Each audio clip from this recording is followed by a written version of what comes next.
नमस्कार, good morning, सुप्रभात, प्रातः वंदन। आप सबका स्वागत है आपके पसंदीदा प्लेटफॉर्म प्रोफेसर अड्डा पे। जुड़ जाइए आप सब लोग और एक बार मुझे कमेंट करके बताइएगा कि आप सबको मेरी आवाज आप सभी को मेरी आवाज बिल्कुल ठीक प्रकार से सुनाई पड़ रही है। तो हम आज के सेशन को स्टार्ट करते हैं। आप सब जानते हैं कि हम जून 2025 के लिए अपनी कक्षाओं की शुरुआत कर चुके हैं। आप सबने एडमिशन भी इंश्योर कर लिया है और आज हम उस विषय वस्तु की पहली क्लास आप सबके लिए उपलब्ध करा रहे हैं। हमने कल थोड़ी सी चर्चा की थी अपने स्ट्रैटेजी को लेकर के और जो भी अपना अनुभव था वो हमने आप लोगों के साथ साझा किया था कि कैसे करके आप एग्जाम में बेहतर परफॉर्म कर सकते हैं। और वहां से अब आज आगे बढ़ेंगे और अब हम विषय वस्तु को पढ़ना स्टार्ट करेंगे। आज की पहली क्लास है और इस पाठ्यक्रम की भी पहली क्लास है। हम स्टार्ट करेंगे सबसे पहले रिसर्च वाली यूनिट के साथ। सबसे पहले हम अनुसंधान वाली यूनिट के साथ शुरुआत कर रहे हैं। तो आप सभी हमारे साथ जुड़िए और हमें बताइएगा कि आप सबको ऑडिबल है बिल्कुल परफेक्टली। आज ये क्लास नंबर 1 है। कौन सी है? आज ये क्लास नंबर 1 है रिसर्च को लेकर। हम बात करेंगे अनुसंधान को लेकर के, अनुसंधान के अर्थ को लेकर, अनुसंधान की प्रकृति को लेकर, इन सभी विषय वस्तुओं के संदर्भ में बात करेंगे। लेकिन पहले हम इसके अर्थ पर जाएं। अनुसंधान का अर्थ क्या होता है इसको समझे। इसके पहले हम शुरुआत इस संदर्भ में करेंगे कि आखिर हमें अनुसंधान की जरूरत ही क्यों पड़ती है। तो मैं आपको बता दूं, अनुसंधान की जो जरूरत हमें पड़ती है वह ज्ञान को प्राप्त करने के लिए, यानी कि ज्ञान के अर्जन के लिए हमें अनुसंधान करने की जरूरत पड़ती है। किस लिए पड़ती है? तो ध्यान दीजिएगा, ज्ञान के अर्जन के लिए, यानी कि नॉलेज को गेन करने के लिए, नॉलेज को प्राप्त करने के लिए हमें नए प्रकार के अनुसंधान या खोज करने की जरूरत पड़ती है। अब प्रश्न ये उठता है कि ज्ञान अर्जन क्या है। ज्ञान का अर्जन का मतलब होता है कि भाई जो आपके आसपास संसार में, जगत में जो जानकारियां उपलब्ध है ना, हमारे आसपास जो भी जानकारी उपलब्ध है, उस जानकारी को, हमारा प्रयास ये होता है कि उस जानकारी को हम क्या कर पाए, उस जानकारी को हम प्राप्त कर पाए। अब उस जानकारी को आप कैसे प्राप्त कर सकते हैं? जैसे मान लीजिए कि आपके बगल में कोई बहुत अमूल्य धातु पड़ी हुई है, रखी हुई है, लेकिन आपको उसके विषय में जानकारी नहीं है, तो आप कैसे उसको ग्रहण करेंगे? आप रास्ते से जा रहे हैं और रास्ते पे कहीं हीरा पड़ा हुआ है, कहीं डायमंड पड़ा हुआ है, लेकिन आप उसके विषय में नहीं जानते हैं कि ये डायमंड है, तो आप उसको उठाएंगे? मुझे नहीं लगता कि आप उसको उठाएंगे या उसको आप लेंगे। आप ऐसा नहीं प्रयास करेंगे। लेकिन जब आपको उसके विषय में जानकारी होगी कि नहीं, ये मेरे पास जो पड़ी हुई वस्तु चमक रही है, ये गोल्ड है, ये डायमंड है, तो आप क्या करेंगे? तब आप उसको उठा लेंगे। इसका मतलब ये है कि सबसे पहले आपको आवश्यकता इस चीज की है कि आपके आसपास जो कुछ भी कोई विषय वस्तु है उसके विषय में आपको क्या हो, सबसे पहले जरूरत इस बात की कि आपके आसपास जो भी कोई विषय वस्तु है उसके संदर्भ में आपको जानकारी हो। ठीक है।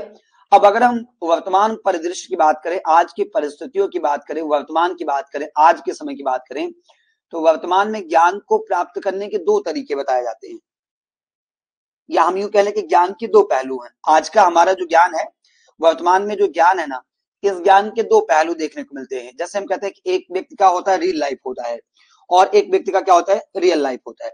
तो there are big difference between real life and real life.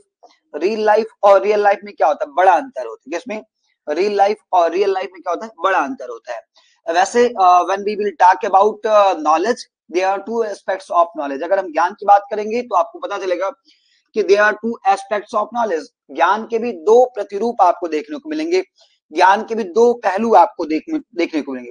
First is factorial and another one is theoretical. एक आपको तथ्य देखने को मिलेंगे और दूसरा आपको उसके पीछे के सिद्धांत देखने को मिलेंगे।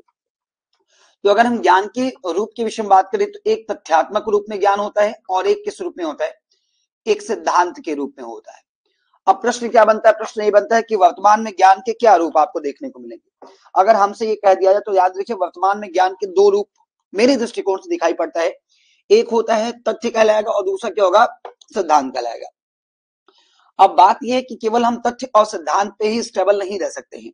समय बदलने के साथ साथ कई सारे नए तथ्य उपलब्ध होते हैं, नए कॉन्सेप्ट आते हैं, कार्य करने के नए तरीके आते हैं और हमारी जो अचीवमेंट ऑफ नॉलेज है इसमें भी क्या होती है, वृद्धि होती है। मतलब ये कि जैसे जैसे समय बीतता जाएगा आप देखिएगा कि नए नए तथ्य जुड़ते जाते हैं। क्या होते हैं? नए नए तथ्य जुड़ते जाते हैं, नई नई संकल्पनाएं हमें मिलती हैं और फिर काम करने के नए तरीके भी हमको पता चलते हैं। तो हमें इनके विषय में भी तो जानकारी प्राप्त करने की जरूरत होती है। जैसे मान लीजिए कि आपने एक बार किसी चीज का अध्ययन कर लिया, ठीक है। फॉर एग्जाम्पल हम कह दें कि रिसर्च के लिए कौन कौन से टूल्स यूज किए जाते हैं, एक बार आपने इसको पढ़ लिया था। और कब पढ़ा? आपने पढ़ा 2022 में, ठीक है। और अभी आप करंटली कहाँ हैं? अभी आप करंटली 2025 में हैं। तो ऐसा तो है नहीं कि आपने 2022 में जो पढ़ा था 2025 तक उसमें कुछ अपडेट नहीं होगा। ऑब्वियसली अपडेट होगा, कई सारे नए टूल्स डेवलप हुए होंगे। तो जरूरत आपको इस बात की है कि 2022 में जो आप टूल्स के विषय में जानते थे ना, अब 2025 में आते आते आप उन टूल्स को क्या कीजिए? अपडेट कीजिए, क्योंकि उसमें कई सारी नई चीजें जो है जुड़ गई हैं। उसमें कई सारी नई चीजें जुड़ गई हैं। तो कहने का मतलब ये कि जब भी हमें किसी विशेष स्थिति को समझना होता है, उसके तर्क वितर्क के विषय में जानना होता है, उसकी प्रागुक्ति या नियंत्रण के विषय में जानना होता है, तो हमें नए ज्ञान की जरूरत पड़ती है। और ये सब कुछ हमें अगर किसी विषय वस्तु के संदर्भ में बात करें तो ये सब कुछ हमें नए ज्ञान से ही संभव हो पाता है, ठीक है। ये समझ पा रहे हैं ना कि ज्ञान के दो रूप हैं, तथ्य एक सिद्धांत है। हमने कहा कि तथ्य लगातार क्या होते? तथ्य लगातार अपडेट होते। तथ्य क्या होते? लगातार अपडेट होते हैं, ठीक है। थ्योरी जो होती है, थ्योरी भी आप जानते हैं कि ये भी क्या होगी? ये भी आपकी अपडेट होगी। इसमें क्या होता है? इसमें नए नए कॉन्सेप्ट आपके जुड़ते, नए नए कॉन्सेप्ट आपके जुड़ते। तो जब ये सारी चीजें लगातार होती है, या वे ऑफ वर्किंग जो है, काम करने का जो तरीका है, काम करने का जो तरीका है ये भी बदलता है। तो जब ये सब कुछ लगातार परिवर्तन हो रहा है ना, तो आपको इन सब के विषय में, इन सब के विषय में आप कैसे जानेंगे? कैसे जानेंगे भाई? इन सबको जानने के लिए जरूरी यह है कि ज्ञान प्राप्त हो आपको। क्या हो? एक्वायर ऑफ नॉलेज आप कर पाए, ज्ञान आप प्राप्त कर पाए। और ज्ञान जब प्राप्त करने के लिए जाएंगे तो ऑब्वियसली फिर आपको सोचना पड़ेगा कि भाई ज्ञान जो हम प्राप्त कर रहे हैं वो ज्ञान हमारा रिलायबल है या नहीं है, हमारा ज्ञान जो वो विश्वसनीय है अथवा नहीं है। ये प्रश्न तो आएगा ना। देखिए, ज्ञान जो आप प्राप्त कर रहे हैं ये ज्ञान विश्वसनीय है अथवा नहीं। आप किसी से, किसी के संदर्भ में बात करते हैं तो अगला अपने विषय में बता रहा है, ठीक है, आप उसकी चीजों को सुनते हैं, बट आपको इसके विषय में सोचना पड़ेगा ना कि इस पर विश्वास किया जा सकता है या नहीं किया जा सकता है। तो कैसे हम उस ज्ञान को या उस जानकारी के ऊपर कैसे विश्वास करें? इसके तरीके हैं। तरीके क्या है कि हम इस चीज को जानने की कोशिश करते हैं कि हमें जो जानकारी मिल रही है आखिर उस किस मेथड से मिल रहा है, वो ज्ञान हमें किस मेथड से। अगर वो व्यक्ति अपने विषय में स्वयं बता रहा है तो आप कहेंगे सर ज्यादा विश्वास करने योग्य बात है। अगर उसके विषय में किसी और ने कह दिया कि नहीं वो ऐसा है, वो उसने ऐसा किया है, तो आप ऑब्वियसली सोचेंगे यार वो थर्ड पर्सन कह रहा है, और अगर थर्ड पर्सन कह रहा है तो मे भी उसने इधर उधर थोड़ा बहुत किया होगा।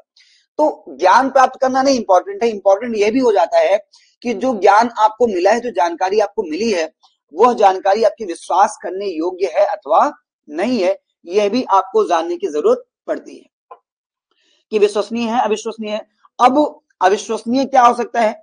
अविश्वसनीय ज्ञान ऐसा हो सकता है, अगर मैं बात करूं कि विश्वसनीय और अविश्वसनीय की ओर जाए, तो मेरा मानना है कि अविश्वसनीय वो बिंदु होते हैं, अविश्वसनीय वो चीजें होती हैं, जैसे हमने कह दिया कि हमने कल्पना कर लिया, हमने किसी को देखा और उसके विषय में हमने कुछ माइंडसेट बना लिया, तो ये आपका विश्वसनीय होगा, इसमें कोई डाउट नहीं है, क्योंकि आपने केवल और केवल क्या किया है? अज्यूम किया है ना? यही होता है ना। या फिर आपने परंपरा के आधार पर किसी चीज को सुन लिया है, तो भी संभव है कि अविश्वसनीय हो सकता है। लेकिन इस प्रकार के जो ज्ञान होते हैं ना, इस प्रकार के ज्ञान की वैधता परख के लिए हम कोई प्रयास नहीं करते हैं। इस प्रकार के ज्ञान के लिए वैधता को टेस्ट करने के लिए कि ये सही है या नहीं है, हम कोई प्रयास नहीं करते। हमें जरूरत किसकी होती है? हमें जरूरत है विश्वसनीय ज्ञान की जरूरत होती है। किसकी जरूरत होती है? विश्वसनीय ज्ञान की जरूरत होती है। तो कहने का आशय यह है कि जब भी आप ज्ञान का अर्जन करने जाएं, नॉलेज, एक्वायर ऑफ नॉलेज करने जाएं, तो जरूरत इस बात की है कि नॉलेज ऑफ एक्वायर जो करने जाएंगे वो कैसा होना चाहिए? विश्वसनीय ज्ञान होना चाहिए, ठीक है। ज्ञान कैसे होना चाहिए? विश्वसनीय होना चाहिए। और विश्वसनीय ज्ञान आपको कैसे मिल सकता है? तो विश्वसनीय ज्ञान प्राप्त करने के प्राचीन समय से ही बड़ी सारी तरीके, बड़ी सारी परंपराएं आपको बताई जाती हैं कि हम ज्ञान को कैसे प्राप्त कर सकते हैं, ठीक है। अगर हम आपसे बात करें कि ज्ञान के उपार्जन की विधियां क्या क्या हैं, ज्ञान के उपार्जन की विधियां, तो ये आपके लिए महत्वपूर्ण होगा। यहां से मैंने देखा है प्रीवियस ईयर एग्जाम में क्वेश्चंस भी यहां से आपके आए हैं। ज्ञान के उपार्जन की विधियों की अगर हम बात करें तो हम आदिकाल से देखने आएंगे। आदिकाल से अगर हम देखेंगे तो एक विधि के विषय में बात करें जिसको हम अथॉरिटी कहते हैं, प्राधिकार कहा जाता है। एक तरीका है जिसको हम क्या कहते हैं? एक तरीका है जिसको प्राधिकार कहा जाता है। क्या कहते हैं, प्राधिकार। एक तरीका आपका होता है जिसको हम कहते हैं कि परंपरा होता है, ट्रेडिशन होता है। एक क्या होता है आपका, एक आपका तरीका जिसको हम परंपरा कहते हैं। एक तरीका होता है हम जिसको अनुभव कहते हैं कि एक्सपीरियंस कहते हैं, अनुभव। इसकी सहायता से भी आप ज्ञान को प्राप्त करते हैं। फिर हम कहते हैं कि हमारा एक तरीका और होता है, एक तरीका होता है जिसको हम डिडक्टिव रीजनिंग कहते हैं, निगमनिक तर्क कहते हैं। क्या कहते हैं, एक को हम निगमनिक तर्क कहते हैं, या जिसको आप निगमन विधि कहते हैं। एक हमारे पास क्या होता है, एक हमारे पास आगमनात्मक विधि होता है जिसको हम आगमनिक तर्क कहते हैं, इंडक्टिव कहते हैं। आगमनिक तर्क कहते हैं, ठीक है। आगमनिक तर्क एक तरीका हमारे पास होता है। और एक तरीका हमारे पास जो सबसे फेमस या जो सबसे लेटेस्ट है ना, उसको हम बोलते हैं द साइंटिफिक मेथड, यानी कि वैज्ञानिक विधि।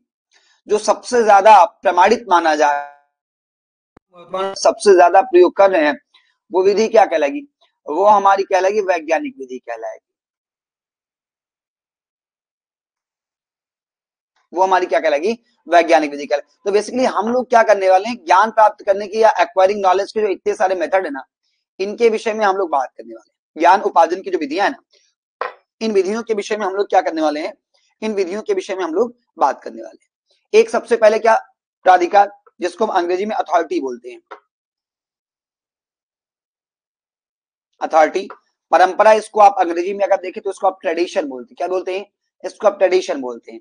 फिर हम बात करें अनुभव, तो इसको एक्सपीरियंस आप अंग्रेजी में बोलते हैं, इसको क्या बोलते हैं, इसको आप एक्सपीरियंस बोलते हैं, एक्सपीरियंस। निगमनित को मैंने आपको बताया कि इसको आप बोलते हैं कि भाई ये आपका डिडक्टिव रीजनिंग है, ये आपका क्या है, डिडक्टिव रीजनिंग है। और आगमनित का आप बोलते हैं इंडक्टिव है, ये कैसा आपका इंडक्टिव है। और वैज्ञानिक द साइंटिफिक मेथड। तो इतने तरीके हैं जिनकी सहायता से आप क्या करते हैं, जिनकी सहायता से आप ज्ञान प्राप्त करते हैं, क्या कहते हैं, ज्ञान प्राप्त करते हैं। अब जो एग्जाम में पूछा गया है, इंडक्टिव, डिडक्टिव और साइंटिफिक, ये लगातार एग्जाम में पूछा जा रहा है। अगर आप भी देखेंगे तो पिछली बार एग्जाम में ये क्वेश्चन के अंतर्गत शामिल किया गया है। और इसमें कई प्रकार के प्रश्न बनते हैं। हम समझेंगे प्रश्न कैसे बनते हैं और इन प्रश्नों का समाधान कैसे करेंगे। हम हमेशा आपसे कहते हैं कि देखिए आप किसी के अंधभक्त मत बनिए, आप किसी के भी अंधभक्त मत बनिए। ये मेरी पेड क्लास है, हमारे ऐप पे क्लास हो रही है, ऐसा नहीं कि यूट्यूब पे है तो हम किसी को भड़का रहे हैं। आप हमारे साथ जुड़े, हम आपको भी कह रहे हैं, हम आपको भी कह रहे हैं, आपको ये कह रहे हैं कि आप किसी के अंधभक्त मत बनिए। इवन आप प्रोफेसर अड्डा या मेरे भी आप अंधभक्त मत बनिए। हम कहते हैं कि अगर आपको विषय वस्तु अच्छी लग रही है तो अच्छी लगने के आधार पे मत पढ़िए, आप इस आधार पे उसको पढ़िए कि क्या वो एग्जाम के लिए आपके यूजफुल है या नहीं है। क्योंकि जो अच्छी अच्छी बातें, मीठी मीठी बातें की जाती है ना, वो बातें एग्जाम के लिए अच्छी नहीं होती हैं। पर मैं कहता हूं मेरी क्लास को आप देखिए और एग्जाम के पॉइंट ऑफ व्यू से इसको क्या कीजिए, जज कीजिए। कैसे जज करेंगे, आप पीवाईक्यूज को देखा कीजिए, क्या कीजिए, पीवाईक्यूज को देखिए, पीवाईक्यूज को देखिए। और पीवाईक्यूज को देखने के बाद आपको समझ में आएगा कि वास्तव में प्रोफेसर अड्डा जो आपको कंटेंट प्रोवाइड करता है ना, वो आपके एग्जाम रिलेवेंट होते हैं। अब हम बात करेंगे सबसे पहले एक एक्वायर ऑफ नॉलेज का जो मेथड है, जिसको बोलते हैं अथॉरिटी बोलते हैं, प्राधिकार बोलते हैं। सबसे पहले हम इसके विषय में बात करेंगे, अथॉरिटी के विषय में बात करेंगे, प्राधिकार के विषय में बात करेंगे, आखिर प्राधिकार क्या होता है, या फिर हम इस विधि की सहायता से हम कैसे ज्ञान को प्राप्त करते हैं। देखिए अगर हम अथॉरिटी की बात करेंगे तो अथॉरिटी जो सबसे पुरानी परंपरा है, ये आपके लिए बहुत पुरानी परिपाटी है।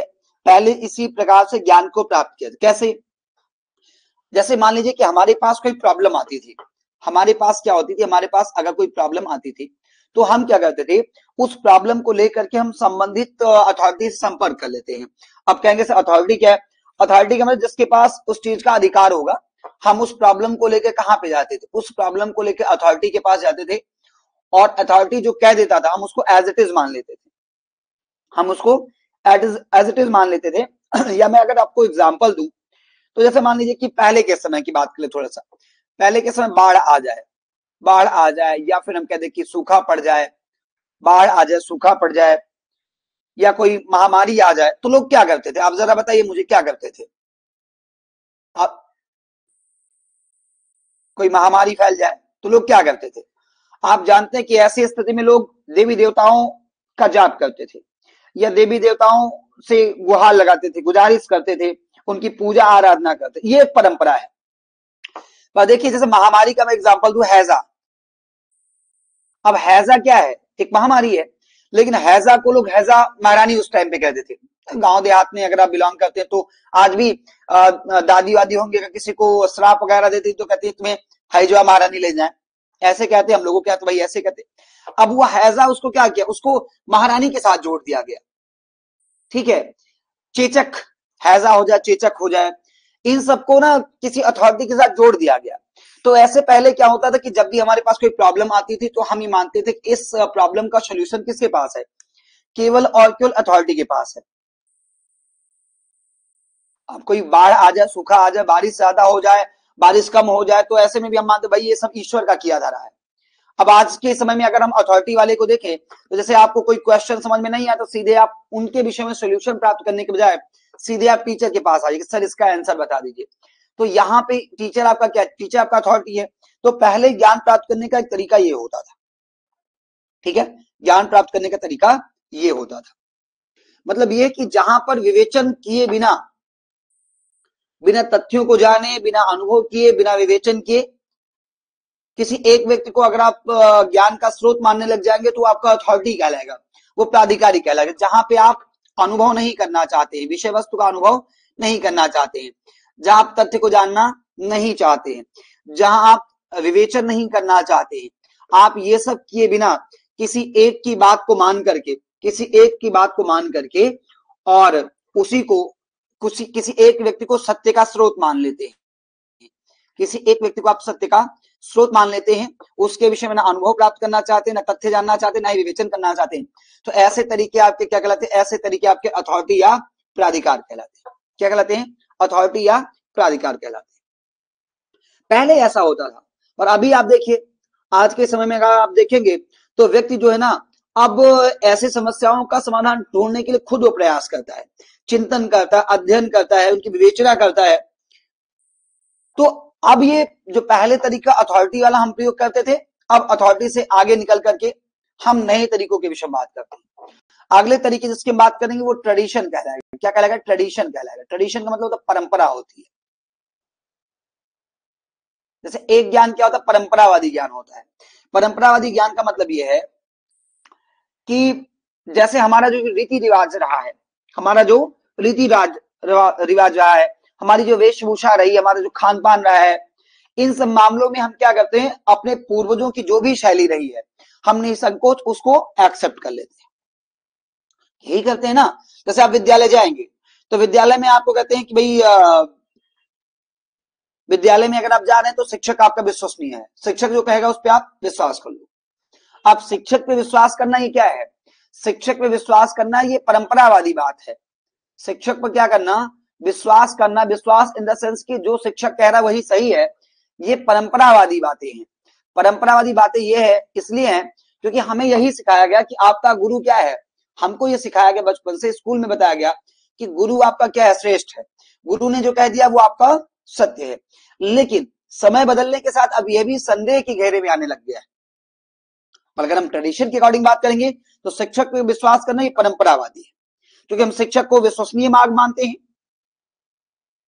मतलब इसमें कोई डाउट नहीं कि हमें पुरानी परंपराओं को, रीति रिवाजों को सहज स्वीकार कर लेना चाहिए, किंतु सोचना यह है कि उस चीज को एक्सेप्ट करने से पहले आपको उसके विषय में यह जानना जरूरी है कि यह उचित है या नहीं। जैसे हम आदर्शवाद की बात करें, आपको थोड़ा सा मैं एग्जांपल दूं, आदर्शवाद की बात करते हैं।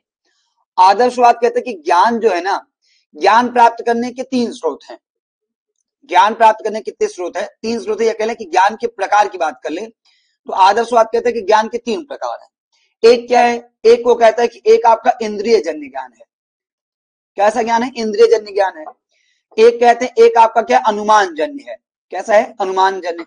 और तीसरा आदर्शवाद कहता है कि आपका तर्कना बुद्धि पर आधारित ज्ञान है।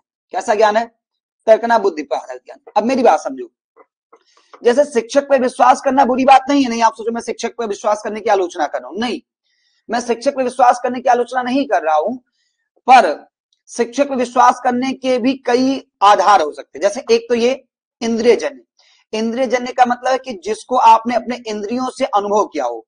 जैसे किसी ने कहा कि वो टीचर बहुत अच्छे हैं, इस बात को आपने सुना और सुन करके आपने उस पर क्या कर लिया, आपने उस पर विश्वास कर लिया। कैसे विश्वास किया? आपने इस बात पे विश्वास किया, सुनकर विश्वास किया कि हाँ भाई अमुक टीचर बहुत अच्छा है। आदर्शवाद कहता है ये ज्ञान असत्य है, इनकम्प्लीट नॉलेज है, अपूर्ण है ये, और ये चेंजेबल, ये परिवर्तनशील है। जिस ज्ञान को हम इंद्रियों की सहायता से प्राप्त करते हैं, आदर्शवाद कहते हैं ये ज्ञान असत्य है, अपूर्ण है, और क्या है, यह आपका अनित्य ज्ञान है। अनित्य का मतलब कि आज तो है लेकिन कल नहीं रहेगा। मान लीजिए इस बात को। क्यों? क्योंकि भाई अगला व्यक्ति कह रहा है ना कि टीचर विश्वास करने लगे, बहुत बढ़िया टीचर है। भाई जब तक हम नहीं पढ़ेंगे, हमें उससे लाभ नहीं होगा, हम क्यों मान ले कि वो बढ़िया है? लेकिन अगर हम किसी की बात को सुन करके मान लेते हैं तो वो आपका इंद्रिय जन्य कहलाएगा। दूसरा क्या है? दूसरा आपका अनुमान जन्य होता है, जिसमें आप क्या करते हैं, जिसमें आप गेस करते हैं। क्या गेस करते हैं? कि टीचर अच्छा भी हो सकता है और टीचर अच्छा भी नहीं भी हो सकता है। पर प्रश्न ये है ना कि जिस टीचर के विषय में अच्छा या बुरा होने की बात कर रहे हैं, क्या आपके पास इस चीज की एबिलिटी है? शायद ना हो, लेकिन फिर भी आप उस टीचर को जज कर रहे हैं। मैं इसके विषय में बात नहीं करूंगा, मैं केवल ये कह रहा हूं कि अनुमान आपका सही भी हो सकता है और अनुमान आपका गलत भी हो सकता है, इसमें कोई डाउट नहीं है। लेकिन आदर्शवादी कहते हैं ये इंद्रिय जन्य ज्ञान की अपेक्षा तो बेहतर है। ये इंद्रिय जन्य ज्ञान की अपेक्षा क्या है? अनुमान जन्य। और इन सब के बाद तीसरा आपका आता है तर्कना बुद्धि पर आधारित ज्ञान। आदर्शवादी कहते हैं कि सुनो, देखो, समझो, सब करो, पर उसे अपने लॉजिक के ऊपर फिट करो। अपने बुद्धि का उपयोग करके उस ज्ञान के ऊपर आप क्या कीजिए? उस ज्ञान के ऊपर आप तर्क कीजिए। क्या कीजिए? तर्क। और अगर तर्क में आपको ये बात प्रूव हो जाती है कि नहीं ये बात है एक्चुअल में, तो ठीक है, वो ज्ञान सत्य है। जैसे मैंने कहा कि कोई आपसे कह दे कि नहीं आप प्रोफेसर अड्डा से पढ़ो, तो आप उसकी बात सुन करके मत ज्वाइन कीजिए। हम कह रहे हैं कि पहले आप क्लास को देखिए, आप क्लास को देखिए। क्लास को देखने के बाद जो पीवाईक्यूज आए हुए हैं ना, पीवाईक्यूज को आप देखिए। फिर आप इवेल्युएट कीजिए कि सर ने ये थ्योरी पढ़ाई है, क्लास में बताया है, ये पीवाईक्यू आया है, क्या सर की थ्योरी पीवाईक्यू के रिलेवेंट है या नहीं है? अगर है तो फिर ठीक है, आप मानिए कि प्रोफेसर अड्डा बेस्ट है, आप इसको साथ, आपको इसके साथ पढ़ना चाहिए। अगर नहीं तो मत पढ़िए। तो इस प्रकार के ज्ञान को हम तर्कना बुद्धि ज्ञान कहते हैं। तो जो परंपरावादी ज्ञान है, ऐसा नहीं कि वो ज्ञान बुरा है। परंपरावादी ज्ञान भी आपका ठीक है, बट आंख बंद करके ब्लाइंड बिलीव आपको नहीं करना है। ठीक है? तो ये ज्ञान प्राप्त करने का दूसरा तरीका क्या कहलाए? वो ट्रेडिशन कहलाए, परंपरा कहलाए, जिसमें हम अपनी पूर्वजों की बातों को या हमारे जो हमसे पहले की पीढ़ियां, उन्होंने जिस बात को कह दिया, हमने उस बात को सही मान करके उस ज्ञान को हमने प्राप्त कर लिया, तो वो हमारा कहलाएगा traditional way of acquiring knowledge कहलाएगा। ठीक है? ये दो हो गया। अगले की बात करेंगे, अगला जो आएगा उसको हम एक्सपीरियंस बोलेंगे। क्या बोलेंगे? एक्सपीरियंस, यानी कि अनुभव आधारित ज्ञान।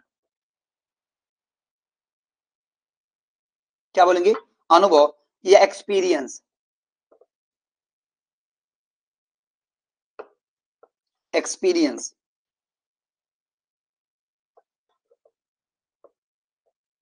अनुभव आधारित ज्ञान। ठीक है भाई? अनुसंधान हम जो करते हैं ना, शोध कार्य जो करते हैं, उस शोध कार्य के बेसिक में ही क्या है? उस शोध कार्य के बेसिक में ही है कि एक्वायर ऑफ नॉलेज, ज्ञान को प्राप्त करना।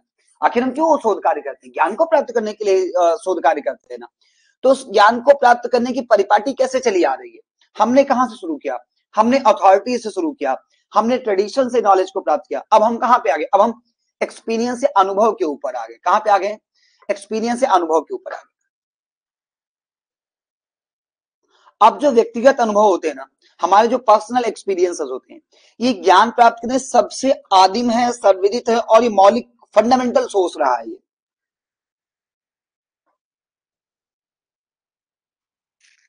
जैसे पहले के समय में अगर आप देखेंगे, आदिम व्यक्ति हुआ करता था, या आदिवासी लोग हुआ करते थे, जंगलों में लोग हुआ करते थे, तो भाई जंगल में बहुत सारी चीजें खाने पीने की हैं, फल या फिर इस प्रकार की चीज, बहुत सारे प्रकार के फल है। कुछ फल ऐसे हैं जो अच्छा लाभदायक होंगे, कुछ फल ऐसे होते हैं जो हानिकारक भी होंगे। तो प्राचीन समय के लोग कैसे जान पाए कि ये फल हमारे लिए हानिकारक है या लाभदायक है? ऑब्वियसली उन्होंने उसको खाया होगा। उन्होंने उसको क्या किया होगा? उसको खाया होगा उन्होंने, तभी तो समझ पाएंगे कि कौन सा जंगली फल उनके लिए लाभदायक है, कौन सा जंगली फल उनके लिए नुकसानदायक है।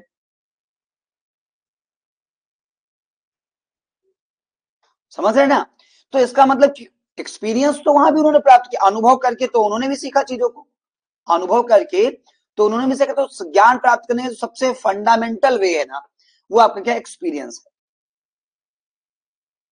अब हमारे सामने जब भी ऐसी कोई स्थिति उत्पन्न होती है ना, जब भी कोई ऐसी समस्या खड़ी होती है, तो हम हमेशा क्या करते हैं, अपनी उस स्थिति से निदान पाने के लिए, उस स्थिति से बाहर निकलने के लिए अपने अनुभवों का प्रयोग करते हैं। किसका प्रयोग करते हैं? अनुभवों का।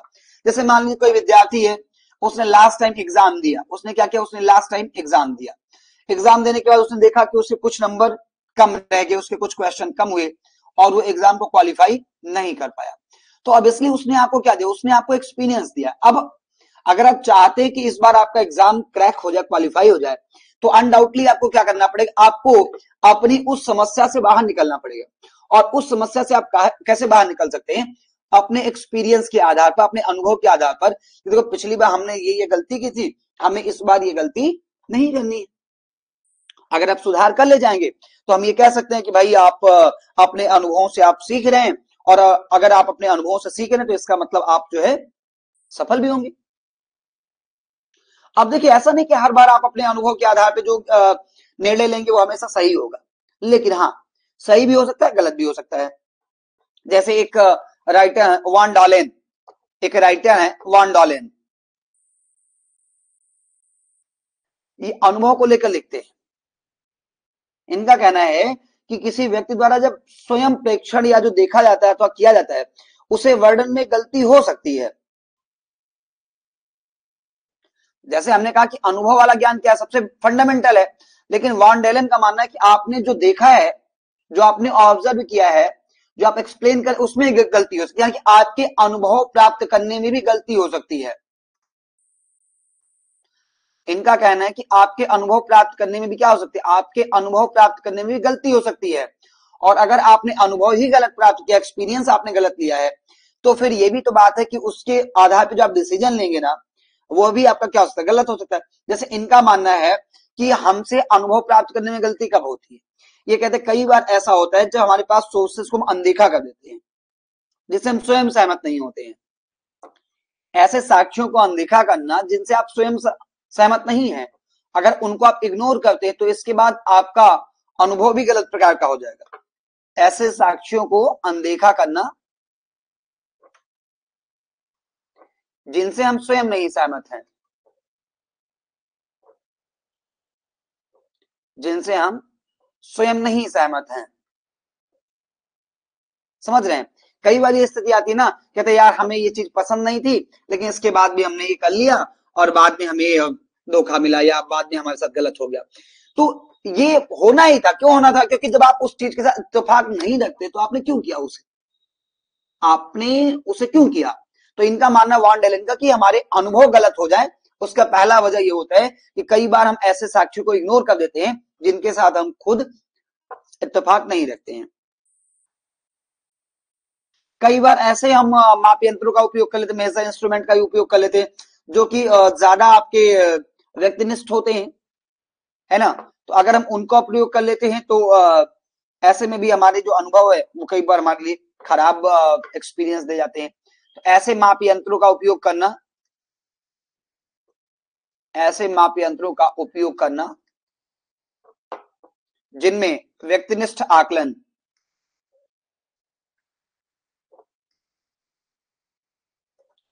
व्यक्तिनिष्ठ आकलन आवश्यक हो।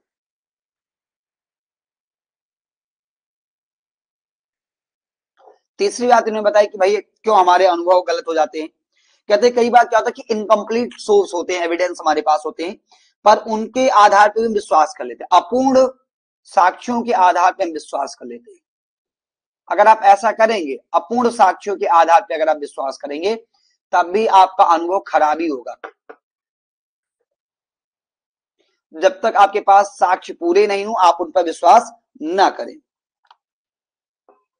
कई बार ऐसा होता है कि कुछ परिस्थितियों से संबंधित विशेष कारक होते हैं जिन पर हम ध्यान नहीं देते हैं, उनको भी हम इग्नोर कर देते हैं। इसके चलते भी हमें जो है बैड एक्सपीरियंसेस होते हैं। परिस्थिति परिस्थिति विशेष से संबंधित,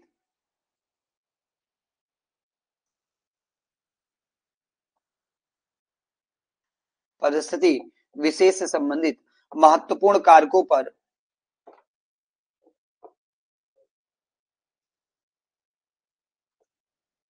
महत्वपूर्ण कार्गो पर ध्यान ना देना।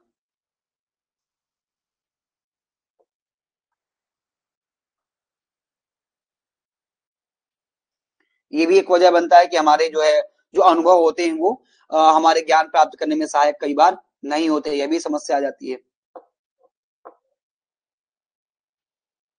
कई बार ऐसा होता है कि हमारे पूर्वाग्रह होते हैं। पूर्वाग्रह का मतलब है कि हम किसी को लेकर के जो है पहले से माइंडसेट बना लेते हैं। जैसे मान लीजिए कि अगर आप प्रोफेसर अड्डा को पहले देखते थे यूट्यूब पे देखते, अभी तो खैर आप ऐप पे हैं, आप यूट्यूब पे देखते थे, तो यूट्यूब पे आप ऐसे हमें देखते थे कि हाँ भाई लिख करके पढ़ा रहा टीचर, तो कोई देखते ही पहले ही माइंडसेट बना ले कि अरे ऐप पे क्या ही पढ़ाते होंगे, कैसे ही पढ़ाते होंगे, हमारे लिए उपयोगी नहीं होगा। कई लोग ऐसी धारणा बना लेते हैं। तो अब वो हमारे ऐप पर नहीं आएंगे, जब वो ऐप पे नहीं आएंगे तो इस प्रकार के कंटेंट आपको एग्जाम रिलीवेंट और जो आपको एक्चुअल में एक्सपीरियंस होना चाहिए किस प्रकार के नेट की विषय वस्तु होती है उसका अनुभव नहीं कर पाएंगे। तो उनके साथ प्रॉब्लम ये है कि उन्होंने कहा कि हमने तो एक्सपीरियंस किया है, लेकिन उन्होंने जो एक्सपीरियंस किया था प्रोफेसर अड्डा का वो अपने पूर्वाग्रह के आधार पर किया, तो वो समस्यात्मक हो जाएगा ना। तो ये भी आपको कई बार सकारात्मक परिणाम नहीं देता है। तो अगर आप पूर्वाग्रहों के कारण अगर आप कोई अनुपयुक्त निष्कर्ष निकाल लेते हैं तो यह भी आपके लिए क्या होता है तो आपके अनुभव पर आधारित, लेकिन यह आपके लिए लाभदायक नहीं होगा। अनुपयुक्त निष्कर्ष निकाल लें तो यह भी आपके लिए क्या होता है, समस्यात्मक हो जाता है कि होता तो आपके अनुभवों पर आधारित है लेकिन यह आपके लिए उपयोगी नहीं होता है। तो वान डालेन का मानना है कि कई बार क्या होता है कि हम ये मानते हैं कि अनुभव आधारित ज्ञान सबसे बेहतर होता है, लेकिन कई बार हमारे अनुभव भी क्या हो जाते हैं, गलत दिशा में चले जाते हैं। तो इस प्रकार की चीजें क्या है, ये इसके अंतर्गत आपका आ जाएगा। ठीक है, तो अभी हमारी आज की पहली क्लास है, इसको हम छोटा रखते हैं, इसलिए रखते हैं क्योंकि अभी बच्चों के एडमिशन लगातार चल रहे हैं, लगातार एडमिशन चल रहे हैं। आप में से भी बहुत सारे विद्यार्थी भी और विद्यार्थियों को जुड़ने के लिए आप प्रेरित करेंगे, तो बहुत ज्यादा नहीं पढ़ा रहे हैं, धीरे धीरे करके हम अपनी क्लास लेंथ को बढ़ाएंगे और अपनी और क्लासेस को बढ़ाएंगे। फिलहाल इस सेशन को हम लोग यहीं पर रखते हैं, अगली क्लास में मुलाकात करेंगे तो हम जो हमारा जो डिडक्टिव रीजनिंग है या फिर जो इंडक्टिव रीजनिंग है या फिर जो साइंटिफिक मेथड है उसके विषय में बात करेंगे। लेकिन अगर आपके जानने पहचानने वाले में कोई यूजीसी नेट जैप जून 2025 की तैयारी कर रहा है तो आप उसको जरूर बताएं और प्रोफेसर अड्डा से जुड़ने के लिए उसको आप प्रेरित करें। फिलहाल इस सेशन में इतना ही, आज के लिए नमस्कार।